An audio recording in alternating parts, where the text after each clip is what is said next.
superheroes up here on the quilting bed. Very fun. You know, this young fella's going to love it, not only because of superheroes on the front, which is one of his favorite memes that he loves, but also Disney's cars on the back. Happy, front and back. Let me show you a couple of things. I did show in an earlier clip about this, but I wanted to kind of reiterate it because I felt like it was an important point.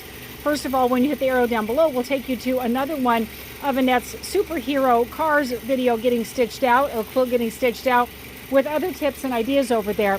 And I am going to repeat this one a little bit, but the importance is there, so I'm going to go ahead and do it.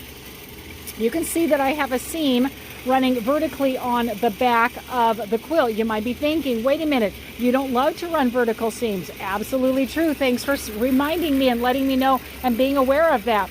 I also have what? But the selvage on the side. But Brenda, you don't run the selvage on the side. Right, not very often do I do either of these two things.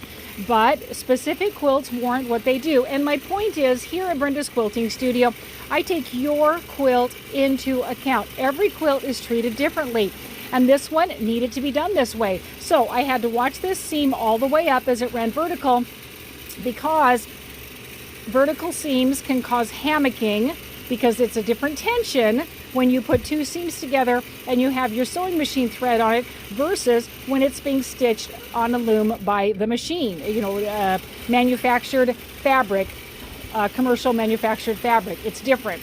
So that can cause an issue with hammocking. I also don't love to run the selvage on the side for the same reason. Selvage is a different weave. It's a lot tighter. It doesn't run the same way.